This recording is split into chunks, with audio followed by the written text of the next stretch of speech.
اگلی حدیث ہے وعن ابی العباس سہل بن سعد الساعدی رضی اللہ عنہ قال جاء رجل الى النبي صلی اللہ علیہ وسلم فقال یا رسول اللہ دلنی على عمل اذا عملته احبنی اللہ واحبنی الناس فقال ازهد في الدنيا يحبك الله وازهد فيها عند الناس يحبك الناس. حدیث حسن رواہ ابن ماجہ وغیرہ باسانید حسنہ. حضرت ابو العباس سہل بن سعد ساعدی بیان کرتے ہیں ایک آدمی نبی صلی اللہ علیہ وسلم کی خدمت میں حاضر ہوا اور عرض کیا یا رسول اللہ صلی اللہ علیہ وسلم مجھے کوئی ایسا عمل بتائیے جب میں اس پر کاربند رہوں تو اللہ تعالیٰ اور اللہ تعالیٰ کے بندے تمام لوگ مجھ سے محبت کرنے لگے. آپ نے فرمایا دنیا کی طرف رغبت نہ کرو، اللہ پاک تم سے محبت کرے گا. یعنی جب تم دنیا کے مقابلے میں اللہ کو چاہو گے والذین آمنوا اشد حبا للہ تو کیا ہوگا؟ اللہ تعالیٰ تم سے محبت کرے گا. یعنی اللہ کی محبت چاہتے ہو تو پھر اللہ سے محبت بھی کرو اور ان چیزوں سے اعراض کرو جو لوگوں کے پاس ہیں. ان چیزوں سے اعراض کرو یعنی ان پہ نظر نہ رکھو، ان کی تمنا نہ رکھو، ان کی لالچ نہ رکھو جو دوسروں کے پاس ہیں. لوگ تم سے محبت کریں گے. یعنی ظاہر ہے کہ ایسا دوست یا ایسا انسان جو انسان سے محبت نہ کرے، انسان کی چیزوں سے محبت کرے اور جو چیز دیکھے اس سے مانگ بیٹھے، تو ایسے انسان تو دوسروں کے لیے ایک بیزار کن چیز ہو جائے گا. فرمایا کہ لوگوں کی چیزوں سے دلچسپی نہ رکھو، لوگ تم سے محبت کرنے لگیں گے. کیونکہ آپ دیکھیں کہ ہر شخص یہ چاہتا ہے کہ دوسرا اس کی ذات کو اہمیت دے، اس کے مال کو نہیں. کیونکہ اگر کوئی دوستی مال کی وجہ سے ہے تو وہ خالص نہیں ہو سکتی. کوئی تعلق مال کی وجہ سے ہے یا کسی جاہ و جلال کی وجہ سے ہے یا دنیا کی کسی غرض کی وجہ سے ہے تو ایسی دوستی پائیدار بھی نہیں ہو سکتی اور وہ پرخلوص بھی نہیں ہو سکتی. اس لیے کہ پھر وہ تو اس چیز کے خاتمے کے ساتھ ہی ختم ہو جائے گی. لیکن سچی محبت اور سچا تعلق جو ہے وہ ان چیزوں کا مرہون منت نہیں ہوتا. لہذا فرمایا کہ اگر لوگوں سے تم محبت چاہتے ہو تو پھر ان کی چیزوں سے محبت نہ کرو، ان کی چیزوں پہ نظر نہ رکھو. اور آپ دیکھیں کہ کسی کے بارے میں بھی اگر آپ کو یہ پتہ چل جائے کہ یہ مجھ سے اس لیے مل رہا ہے کہ مجھ سے فلاں فائدہ اٹھا لے تو کیا آپ کے دل میں اس کی قدر ہوگی؟ یعنی یہ تو انسانیت کے درجے سے گری ہوئی بات ہے. لیکن یہاں حضور صلی اللہ علیہ وسلم آپ دیکھیں کہ کتنے حکیم تھے، کتنے عقل مند تھے، کیسی کام کی باتیں بتائیں اور کتنا انسانوں کو وہ رستہ دکھایا کہ جس سے ان کی دنیا میں بھی عافیت اور آخرت میں بھی. لیکن افسوس کہ ہم تو جانتے ہی نہیں کہ کیا فرمایا. وعن النعمان بن بشیر رضی اللہ عنہما قال ذکر عمر بن الخطاب رضی اللہ عنہ ما اصاب الناس من الدنيا فقال لقد رأيت رسول الله صلی اللہ علیہ وسلم يظل اليوم يلتوي ما يجد من الدقل ما يملأ به بطنه رواہ مسلم. حضرت نعمان بن بشیر بیان کرتے ہیں کہ عمر بن خطاب نے ذکر کیا کہ لوگوں کے پاس زیادہ مال و دولت آ گیا ہے، یعنی لوگوں کے پاس بہت کچھ ہے. پر آپ نے فرمایا، نعمان بن بشیر کہتے ہیں کہ عمر بن خطاب نے ذکر کیا کہ لوگوں کے پاس بہت مال آ گیا ہے. اس پر عمر بن خطاب نے کہا رضی اللہ عنہ کہ میں نے رسول اللہ صلی اللہ علیہ وسلم کو دیکھا کہ دن بھر پیچ و تاب کھاتے رہتے تھے اور آپ کو ردی کھجور بھی دستیاب نہ ہوتی جس سے آپ اپنے پیٹ کو بھر سکتے. یعنی ایسے حالات بھی آپ پر گزرے کہ بھوک کی وجہ سے پیٹ میں بل پڑتے رہتے، لیکن اعلیٰ کھجور تو دور کی بات، حقیر سی کھجور بھی نہ ہوتی تھی کہ جس سے آپ اپنا پیٹ بھر سکتے. حضرت عائشہ بیان کرتی ہیں کہ رسول اللہ صلی اللہ علیہ وسلم فوت ہوئے تو میرے گھر میں ایسی کوئی چیز موجود نہ تھی جسے کوئی ذی روح چیز کھا سکے.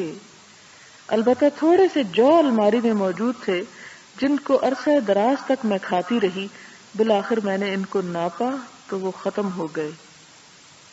یعنی انسان جیسے کسی پیکٹ میں، کسی تھیلی گتھلی میں کوئی چیز ہوتی ہے اور اس میں سے نکال کے کھاتا رہے اور آخر میں دیکھے کہ کیا بچا ہے تو دیکھے کہ وہ سارا پیس جو ہے وہ خالی ہو چکا ہے، کچھ بھی نہیں اس میں. وہ کہتی ہیں کہ حضور صلی اللہ علیہ وسلم جب فوت ہوئے تو میرے گھر میں کوئی ایسی چیز موجود نہ تھی جسے کوئی ذی روح کھا سکے، یعنی کوئی بھی جاندار کھا سکے، یعنی کوئی کھانے کی چیز نہ تھی، مراد یہ ہے. البتہ تھوڑے سے جو الماری میں موجود تھے جن کو میں عرصہ دراز میں کھاتی رہی، بالآخر میں نے ان کو ناپا تو وہ ختم ہو گئے، نہیں دیکھا تو ختم ہو گئے. پھر اسی طرح اگلی حدیث حضرت عمرو بن الحارث ہے جو جویریہ بنت الحارث کے بھائی ہیں، اور آپ کو معلوم ہوگا کہ حضرت جویریہ جو تھیں وہ قبیلہ بن المستلق سے تھیں. یہ غلام ہو کر آئی تھی، لیکن حضور صلی اللہ علیہ وسلم نے ان کو آزاد کر کے ان سے نکاح کیا تھا. اور جب ان سے نکاح ہو گیا تو جو صحابہ کرام کے پاس ان کے قبیلے کے 100 لوگ جو تھے وہ غلام تھے، انہوں نے ان سب کو یہ کہہ کے آزاد کر دیا کہ اب ان لوگوں کی حضور صلی اللہ علیہ وسلم سے رشتہ داری ہو گئی ہے اور ہم حضور کے رشتہ داروں کو غلام بنا کے نہیں رکھیں گے. تو آپ دیکھیں کہ ایک ایک آپ کی شادی کے پیچھے لوگوں کی کتنی بھلائی تھی. یعنی ظاہر اگر آپ شادی نہیں کرتے تو ان کے وہ 100 لوگ آزاد نہ ہوتے، اور اسلام کے لیے لوگوں کے دلوں میں کہاں محبت پیدا ہوتی. وہ 100 آزاد ہوئے تو ان کے دلوں میں اسلام سے اور حضور صلی اللہ علیہ وسلم سے محبت پیدا ہوئی، وہ لوگ قریب آئے اور اس طرح اسلام کو تقویت حاصل ہوئی. تو یہاں پر ان کے بھائی کہتے ہیں کہ رسول اللہ صلی اللہ علیہ وسلم نے اپنی وفات کے وقت دینار و درہم، غلام، لونڈی، غرض کوئی چیز چھوڑ کر نہیں گئے. ہاں، آپ کی سفید خچر جس پر آپ سوار ہوا کرتے تھے وہ پیچھے تھی، اور آپ کے ہتھیار جس سے آپ جہاد کرتے، اور وہ زمین جس کو آپ نے مسافروں کے لیے وقف کر رکھا تھا کہ ایسے لوگ جو باہر سے آئے اور جن کے پاس کوئی کھانے پینے کا سامان نہ ہو، جن کو وہاں سے دیا جائے، ان کے کھانے کا اہتمام کیا جائے.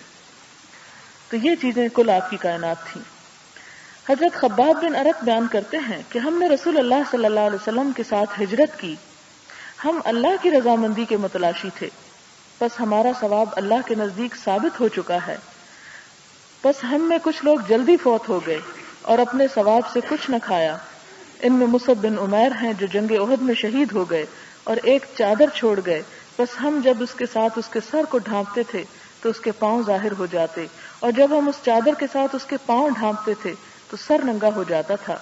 تو رسول اللہ صلی اللہ علیہ وسلم نے ہم کو حکم دیا کہ اس کا سر ڈھانپ دیں اور اس کے پاؤں پر کچھ اذخر گھاس رکھ دیں. اور ہم میں کچھ لوگ ایسے تھے جن کے پھل پک چکے تھے اور وہ ان کو چن رہے ہیں، یعنی اسلام کے عروج اور ترقی کا زمانہ آ چکا ہے جب مال و دولت کی ریل پیل ہے، لہذا اب وہ اس سے فائدہ اٹھا رہے ہیں. اس چیز کی طرف اشارہ ہے. یعنی کچھ لوگ ایسے ہیں کہ جو اپنے پھلوں سے، یعنی باغ تو لگا گئے، پھل نہیں کھائے، اور کچھ ہیں کہ کھا رہے ہیں. مراد یہ کہ کچھ اسلام کی غربت اور فقر اور اسرت کی حالت میں دنیا سے رخصت ہو گئے، اور انہی میں ایک مصعب بن عمیر ہیں جنہوں نے سب سے پہلے مدینہ کے لوگوں کو اسلام کی طرف دعوت دی اور اسلام ان میں پھیلایا، اور جن کی کوششوں سے 150 لوگ مسلمان ہوئے جنہوں نے حضور صلی اللہ علیہ وسلم سے بیعت کی. اگلی حدیث ہے کہ حضرت سہل بن سعد الساعدی بیان کرتے ہیں کہ رسول اللہ صلی اللہ علیہ وسلم نے فرمایا کہ اللہ پاک کی نگاہ میں اگر دنیا کی ایک مچھر کے برابر بھی عزت ہوتی تو وہ اس میں سے پانی کا ایک گھونٹ بھی کسی کافر کو نہ پلاتا. یعنی اللہ تعالیٰ کے نزدیک ان سب چیزوں کی کوئی حیثیت نہیں. اگر کسی کے پاس دنیا بھر کا بھی مال جمع ہو چکا ہے اور اگر اس کے دل میں ایمان نہیں اور اس کا عمل نیک نہیں تو وہ خدا کے ہاں کوئی قدر و قیمت نہیں رکھتا. تو یہاں پر ان ساری حدیثوں سے ایک اور بات جو بہت ایمان کو جگانے والی اور ایمان افروز پتہ چل رہی ہے، وہ یہ کہ کتنے کمال کی بات ہے کہ صحابہ کرام نے اتنے کم وسائل میں اسلام کی اتنی خدمت کی. ہمیں تو کوئی کام کرنا تو پہلے ہم کہتے ہیں پہلے یہ ہو جائے، یہ اکٹھا ہو جائے، یہ مل جائے، وہ جمع ہو جائے، پھر ہم خدمت کریں گے، پھر ہم کوئی بڑا سا کام کریں گے. لیکن وہ اس بات کے انتظار میں نہیں رہے، جو کم سے کم وسائل بھی ان کو میسر تھے اسی میں انہوں نے اسلام کی خدمت کی، اور یہاں تک وقت آ گیا کہ ایران اور روم فتح کر ڈالے. اور ایسے ہی لوگ جو قربانیاں دینا چاہتے ہوں وہی دنیا میں کچھ کر جاتے ہیں اور دنیا میں بھی نام کماتے ہیں اور آخرت میں بھی. لیکن اگر ہم صرف سہولتوں کا ذکر کرتے رہیں اور صرف اس بات کے انتظار میں بیٹھے رہیں کہ اچھے حالات ہوں گے تو پھر ہم کوئی اچھا کام کریں گے، تو وہ پھر شاید انسان کے پاس کبھی میسر نہ آئے. کیونکہ انسان کے بارے میں تو یہ آتا ہے نا کہ اگر اس کو ایک وادی سونے کی مل جائے تو وہ دوسرے کی تمنا کرنے لگے، وہ تو کبھی بھی اطمینان نہ پائے. اگلی حدیث ہے حضرت ابو ہریرہ فرماتے ہیں کہ میں نے رسول اللہ صلی اللہ علیہ وسلم سے سنا، فرماتے تھے خبردار بے شک دنیا ملعون ہے اور جو کچھ دنیا میں ہے وہ بھی ملعون ہے سوائے اللہ کے ذکر کے اور ان چیزوں کے جن کو اللہ تعالی محبوب جانتا تھا، اور سوائے عالم اور علم سیکھنے والے کے. یعنی یہ 3 چیزیں جو ہیں یہ اس سے باہر ہیں، یعنی لعنت سے باہر ہیں کہ جو دنیا اور جو کچھ دنیا میں ہے وہ سب ملعون ہے. ملعون کا مطلب ہوتا ہے اللہ کی رحمت سے دور ہے یا اللہ تعالیٰ کی دلچسپی کی چیزیں نہیں. سوائے اللہ کے ذکر کے، یعنی جس دل میں بھی اللہ کا ذکر ہوگا، اللہ کی یاد ہوگی، وہ لعنت سے بچا رہے گا۔ اور پھر ان چیزوں کے جن کو اللہ تعالیٰ محبوب جانتا تھا، اس سے مراد یہ ہے کہ وما والا ہو، یعنی جو اللہ کی یاد دلانے والی ہوں یا اللہ کے قریب کرنے والی ہوں، یعنی دیگر نیک اعمال کی طرف اشارہ ہے اس میں۔ اور پھر اور سوائے عالم کے، یعنی سکھانے والے کے اور علم سیکھنے والے کے، یہاں عالم اور متعلم کا ذکر آتا ہے، اور ایک اور جگہ پر شاید معلم کا ذکر آتا ہے۔ مراد یہ ہے کہ سیکھنے والے اور سکھانے والے اللہ کی رحمت میں ہیں، کہ انسان زندگی میں کچھ بھی کرتا رہے لیکن ہمیشہ طالب علم رہے، اور اگر طالب علم بننے کا موقع نہیں تو جو اس کے پاس ہے وہ دوسرے کو سکھاتا رہے، خواہ وہ تھوڑا ہی کیوں نہ ہو، کیونکہ علم جو ہے وہ دل کی رونق ہے، سینے کا نور ہے اور دل کی بہار ہے، جس سے انسان تنہائی میں بھی کبھی تنہا نہیں ہو سکتا۔ یا وہ سیکھتا رہے، یا سیکھا ہوا تو دوسروں کو فائدہ پہنچائے، سکھائے، اور یا اگر ان میں سے کچھ بھی کرنے کے قابل نہیں، نہ سیکھنے کا موقع ہے نہ سکھانے کا موقع ہے، تو ایٹ لیسٹ اللہ کی یاد میں اپنے آپ کو ضرور مصروف رکھے، کیونکہ جب انسان یہ 3 کام چھوڑ دیتا ہے یا ان 3 حالتوں میں سے کسی ایک حالت میں نہیں ہوتا تو پھر وہ خدا کی رحمت سے دور ہو جاتا ہے۔ حضرت عبداللہ بن مسعود بیان کرتے ہیں کہ رسول اللہ صلی اللہ علیہ وسلم نے فرمایا کہ تم جاگیروں کو حاصل کرنے میں زیادہ مشغولیت اختیار نہ کرو، کہیں تم دنیا میں نہ پھنس جاؤ۔ مراد یہ ہے کہ اگر دنیا کی حصول کی کثرت میں تم مصروف ہو گئے اور تمہارا اٹھنا بیٹھنا اور اوڑھنا بچھونا یہی سوچیں ہو گئی کہ کتنا ہو گیا اور کتنا اور اکٹھا کرنا ہے، تو پھر یہ تم ادھر ہی پھنس جاؤ گے اور تم کوئی یعنی اللہ کے قریب نہیں پہنچ سکو گے یا اپنی آخرت نہیں بنا سکو گے۔ حضرت عبداللہ بن عمرو بن العاص بیان کرتے ہیں کہ رسول اللہ صلی اللہ علیہ وسلم ہمارے پاس سے گزرے اور ہم اپنے ایک چھپر کو درست کر رہے تھے۔ آپ نے فرمایا کیا کر رہے ہو؟ ہم نے عرض کیا چھپر کمزور ہو گیا تھا، ہم اس کو درست کر رہے ہیں۔ آپ نے فرمایا نہیں، میں دیکھتا قیامت کو مگر اس سے زیادہ جلدی آ جائے گی۔ یعنی مراد یہ ہے کہ تم دنیا کے کام کرو لیکن گھر بناؤ مگر آخرت کو نہ بھولو۔ یعنی چھپر درست کر رہے تھے، گھر درست کر رہے تھے اپنا، اور ظاہر گھر ایک ایسی چیز ہے جس سے ہر انسان کو دلچسپی ہوتی ہے، محبت ہوتی ہے، اور اپنے اندر پوری طرح انوالو کر لینے والی چیز ہے۔ آپ دیکھیں کہ جب ایک گھر بنتا ہے تو ساری زندگی کی کمائی، کوشش، محنت، ہر چیز اس میں صرف ہوتی ہے۔ تو اس موقع پر جبکہ وہ ایک چیز تعمیر کر رہے تھے تو آپ نے فرمایا دیکھو قیامت کی طرف بھی دھیان رکھنا، بہت جلدی آنے والی چیز ہے، کہیں ایسا نہ ہو کہ اس میں پڑھ کے تم اس کو بھول ہی جاؤ۔ حضرت کعب بن ایاز بیان کرتے ہیں کہ نبی صلی اللہ علیہ وسلم سے سنا، آپ فرماتے تھے بے شک ہر امت کی آزمائش ہوتی ہے اور میری امت کی آزمائش مال ہے۔ یہی وجہ ہے کہ بار بار قرآن پاک میں مال خرچ کرنے کا حکم دیا گیا کہ اگر تم اس سے دل لگا بیٹھے تو پھر تمہارے لیے خسارہ ہی خسارہ ہے۔ اس یہ نہیں مطلب کہ مال برا ہے، مال میں الجھ جانا اور مال کی محبت اور مال کا غلام ہو جانا دراصل برا ہے، کہ جس کے غلام ہو کے انسان ہر دوسری چیز کو بھول جائے۔ حضرت ابو عمرو کو، جن کو ابو عبداللہ اور ابو لیلہ عثمان بن عفان بھی کہا جاتا ہے، بیان کرتے ہیں نبی صلی اللہ علیہ وسلم نے فرمایا کہ آدم کے بیٹے کا 3 چیزوں کے علاوہ کسی چیز پر کچھ حق نہیں، مکان رہنے کے لیے، کپڑا شرم چھپانے کے لیے، اور خشک روٹی اور پانی۔ مراد یہ کہ یہ اس کا حق ہے اور اس پر اس کا یعنی حساب نہیں، مراد یہ ہے۔ پھر اس کے بعد حضرت عبداللہ بن شخیر بیان کرتے ہیں کہ میں رسول اللہ صلی اللہ علیہ وسلم کے پاس آیا اور آپ تلاوت فرما رہے تھے، الہاکم التکاثر۔ اس پر آپ نے فرمایا کہ آدم کا بیٹا کہتا ہے میرا مال میرا مال، حالانکہ اے آدم علیہ السلام کے بیٹے، تیرے مال سے تیرا حصہ اتنا ہی ہے جو تو نے کھا لیا اور خراب کر ڈالا، یا پہن لیا اور اسے پرانا کر دیا، یا صدقہ کیا اور اس کو جاری کر دیا۔ یعنی جو دنیا میں استعمال کرو گے وہ تو ختم ہو جائے گا، لیکن جو صدقہ کرو گے وہ جاری، یعنی صدقہ جاریہ ہو جاتا ہے، اس کا ثواب آئندہ بھی ملتا رہتا ہے۔ خاص طور پر اگر صدقہ کسی ایسے کام میں لگایا جائے کہ جس کا فائدہ دیر تک لوگوں کو پہنچتا رہے۔ حضرت عبداللہ بن مغفل بیان کرتے ہیں کہ ایک آدمی نے نبی صلی اللہ علیہ وسلم سے عرض کیا، یا رسول اللہ کی قسم میں آپ سے محبت کرتا ہوں۔ آپ نے فرمایا دیکھو کیا کہتے ہو؟ اس نے کہا اللہ کی قسم میں آپ سے محبت کرتا ہوں۔ 3 بار اسی طرح کہا۔ آپ نے فرمایا اگر تو مجھ سے محبت کرتا ہے تو فقیری کے لیے ڈھال تیار کرو، اس لیے کہ غربت اور افلاس اس انسان کی طرف تیزی سے آتا ہے جو مجھ سے محبت کرتا ہے۔ یا فرمایا کہ اس سیلاب سے جو نیچائی کی طرف جاتا ہے، یعنی اوپر سے نیچے پانی جائے تو کتنی دیر لگتی ہے، فرمایا کہ جو مجھ سے محبت کرتا ہے پھر وہ دنیا کی آزمائشوں سے بچ نہیں سکتا، وہ تیزی سے اس کی طرف بڑھتی ہیں. اور فقیری کے لیے خاص طور پر فرمایا کہ پھر وہ سب چیزیں اس کو آ گھیرتی ہیں، کیونکہ ظاہر ہے کہ انسان پھر اپنے لیے نہیں جیتا، پھر وہ اللہ اور اس کے رسول کے لیے جیتا ہے اور ان کے دین اور ان کے پیغام اور ان کے مقاصد کے لیے جیتا ہے. جب اس کے لیے جیتا ہے تو پھر اس کی جان اور اس کا مال اور اس کا سب کچھ جو ہے وہ اس رستے میں نکلنے لگتا ہے. تو فرمایا کہ جب وہ نکلنے لگتا ہے تو پھر اس کے رستے میں آزمائشیں بھی آتی ہیں، پریشانیاں بھی ہوتی ہیں. لہٰذا اگر تم مجھ سے محبت کرتے ہو تو دیکھو سوچ سمجھ کے کرنا، اس لیے کہ مجھ سے محبت اتنا آسان کام نہیں. لیکن ہمارے ہاں تو دن رات محبت کے دعوے ہوتے ہیں اور اس کے باوجود کچھ بھی نہیں بگڑتا اور نہ ہمارے معمولات میں کچھ فرق آتا ہے. تو حقیقت یہ ہے کہ اگر اللہ اور اس کے رسول سے انسان کو محبت ہو جائے صلی اللہ علیہ وسلم تو پھر وہ محبت قربانیاں مانگتی ہے. جیسے آپ دیکھیں کہ کسی بھی انسان کی محبت قربانی مانگتی، اور قربانی یہ پروف کرتی ہے کہ واقعی محبت ہے یا نہیں.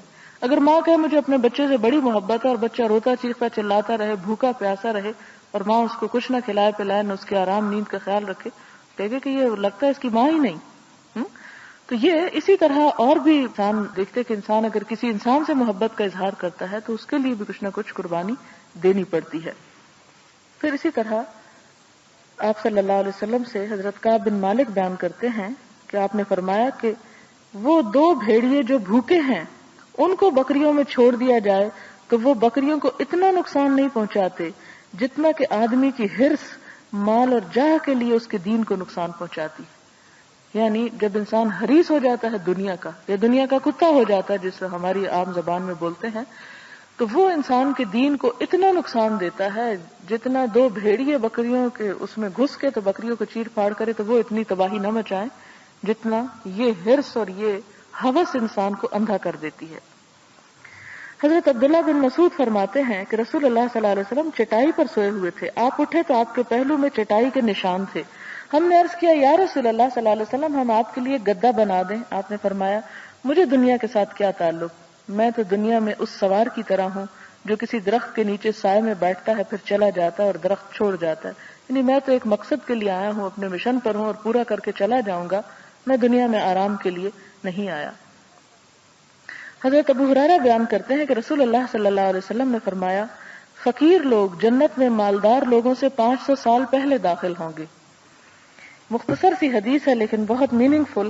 اس کا مطلب یہ ہے کہ ان کا حساب کتاب کم ہوگا اور جلدی جنت میں پہنچ جائیں گے. اور اس میں ایک اور چیز یہ بھی آتی ہے کہ 500 سال کی بات ہوئی تو اس میں انسان سوچے کہ دنیا میں تو 500 سال رہنا ہی نہیں، 50 سال 60 سال کتنا اور انسان، یعنی جس زندگی کے پھیر میں ہم ہیں جو ہماری ایج ہے اس میں زیادہ زیادہ ہم اور کتنا جی سکتے. اگر 50 جیے بھی تو وہ زندگی نہیں ہے. یعنی صحت اور انسان کی جسمانی طاقت ایسی ہو سکتی ہے کہ جس میں وہ 50 اس کے لیے وبال جان ہو سکتے ہیں. تو یہ ہے کہ انسان اگر کچھ اس دنیا کے لیے بناتا ہے تو ساتھ اس جگہ کے لیے اس آخرت کے لیے بھی بنائے، اس کے لیے بھی سوچے اور اس کے لیے بھی اپنی کوششیں محنت اور اپنا مال جو ہے وہ لگائے، کیونکہ وہاں پر مال کام نہیں آئے گا بلکہ فقر پھر بھی انسان کو بچا جائے گا. حضرت عبداللہ بن عباس اور عمران بن حسین نبی صلی اللہ علیہ وسلم سے بیان فرماتے ہیں کہ میں نے جنت کا مشاہدہ کیا تو میں نے اس میں اکثر فقراء کو دیکھا اور میں نے جہنم میں جھانکا تو اس میں عورتوں کی تعداد زیادہ دیکھی. بخاری اور مسلم کی روایت ہے. اور اس میں جو بنیادی وجہ بتائی گئی ایک اور جگہ پر وہ فرمایا کہ وہ زبان کا غلط استعمال کرتی ہیں اور شوہروں کی ناشکری ہوتی ہے. اور فرمایا کہ ایک شخص اپنی بیوی کو سب کچھ لا کر دیتا ہے لیکن اگر اس سے ایک قصور ہو جاتا ہے تو وہ یہ کہہ اٹھتی کہ میں نے تو تجھ سے کبھی کوئی سکھ پایا ہی نہیں. اس جملے کو خاص طور پر مینشن کیا گیا کہ ساری زندگی اگر ایک شوہر اپنی بیوی کے ساتھ خیر اور بھلائی اور احسان کا معاملہ کرتا رہے اور کہیں اس سے کوئی کمی بیشی ہو جائے اور وہ یہ کہہ کے سب کچھ پانی پھیر دے ہر چیز پر کہ میں نے تو اس گھر میں کوئی سکھ ہی نہیں دیکھا، تو یہ کہنا جو ہے یہ ناشکری میں شامل ہو جاتا ہے. لہذا ہم سب کو بہت احتیاط کرنی چاہیے اور چھوٹی موٹی باتوں کو درگزر کرنا چاہیے.